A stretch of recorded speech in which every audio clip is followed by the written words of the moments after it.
Uşaqlar, hər vaxtınız xeyir olsun. Bugün mən Müsalə müəllimlə birlikdə 2-ci sinif Azərbaycan dili 1-ci hissə səhifə 41 işləyəcəyik. 41 və 42-ni işləyəcəyik daha doğrusu. Uşaqlar, kanalı bəyənməyi, kanala abunə olmağı unutmayaq, yaxşımı?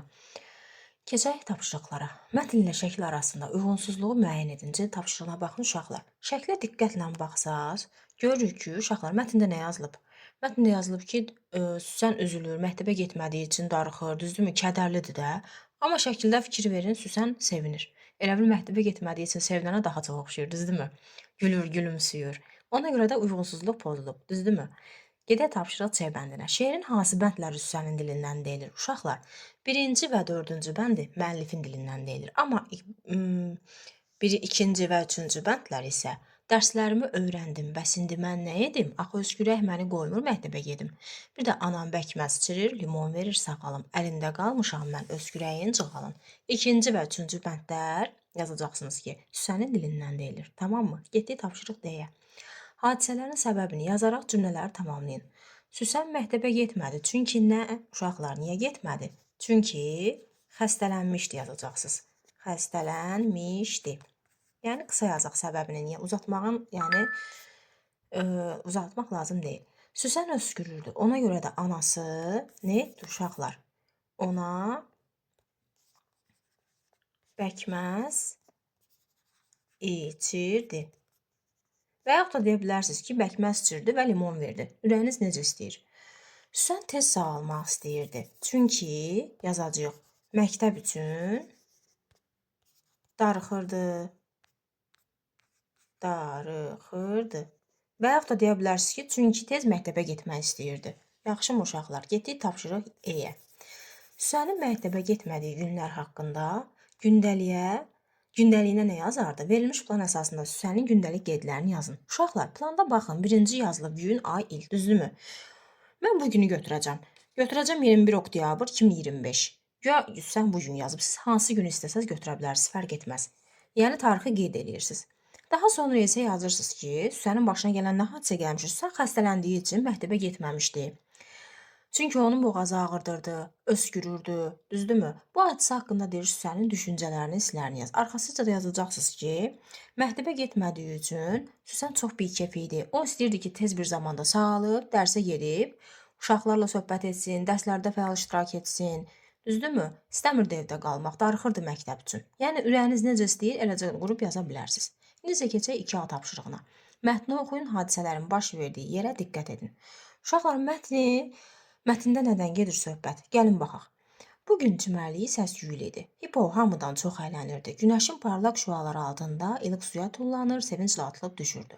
Amma onun sevinci uzun sürmədi. O sudan çıxıb qumluqda uzanmaq istəyirdi. Bu zaman gözü bir elana sataşdı.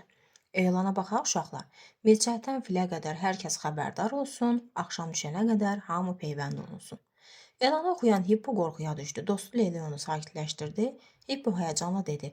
Yaman qorxuram, yanımda dayanarsan? Əlbəttə, gəlin görək indi.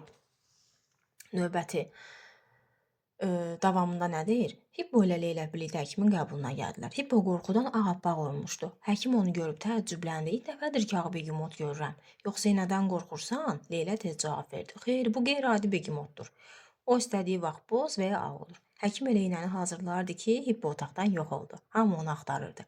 Həkim narahat oldu. Təcili Hipponu tapmaq lazımdır. Hər tərəfi sarılıq xəstəliyi böyüyüb. Əgər peyvənd edilməsə, sarılıq tutar. Uşaqlar, indi görün nə deyirəm. Suallara gəlin baxaq. Birinci suala. Həkimdən və ya iynədən qorxan dostunuzu siz necə sakitləşdirərdiniz uşaqlar? Ona başa salardıq ki, həkimə getməsən, tam müalicə ala bilməzsən. İynə vurulmasa tam sağala bilmərsən. Düzdürmü? Peyvənd olunmasa bəzi xəstəliklərlə mübarizə apara bilmərik. İkinci suala baxaq. Hekayənin ardını təxmin edin. Sizcə bundan sonra hadisələr necə davam edəcək? Uşaqlar, təxmini sizin təxəyyülünüzə uyğun kim necə istəyir, yəni arxasını gətirər. Ürəyiniz necə istəyir, quraşdırarsınız. Yaxşımı? O sizin artıq təxəyyülünüzə bağlıdır. B bəndinə baxaq. Mətndən aşağıdakı fikirləri təsdiq edən cümlələri seçin. Keçirdiyiniz hisslər rəngimizin dəyişməsinə səbəb olur. Gəlin baxaq. Burada nə deyir? Burada fikir verin. Deyir ki, Hippo qorxudan ağappaq ağarmışdı.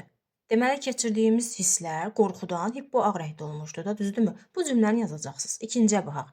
Peyvənd insanları yoluxucu xəstəliklərdən qoruyur. Bəli uşaqlar, bəli, siz yazacaqsınız ən axırıncı cümləni. Əgər peyvənd edilməsə, nə olar? Sarılıq tutar. Mütləq peyvənd olunmalıdır. Axırıncı cümləni də o aşağıdakı fikrə uyğun olaraq yazacaqsınız. C tapşırığına baxaq. Nöqtələrin yerinə uyğun gələn sözləri yazmaqla köçürün. Hipponun rəngi uşaqlar nə eləmişdi? Ağarmışdı. Çünki o nə edirdi uşaqlar? Qorxurdu. Hippo hansı hissi keçirirdi uşaqlar? Hippo qorxu hissi keçirirdi. Bax, bu da belə. Getdik növbətiyə. Həkim çox nə etdi uşaqlar? Təəccübləndi, düzdürmü? Bura yazacağıq. Təəccübləndi sözünü qoyacağıq bura. Çünki o ağ begemot görməmişdi, düzdürmü? Həkim hansı hissi keçirirdi uşaqlar? Həkim təəccüb hissini keçirdirdi. Yaxşımı uşaqlar? Bugünlük bu qədər. İzləməyə davam edin ki, yeni videolar daim paylaşılsın. Hələlik.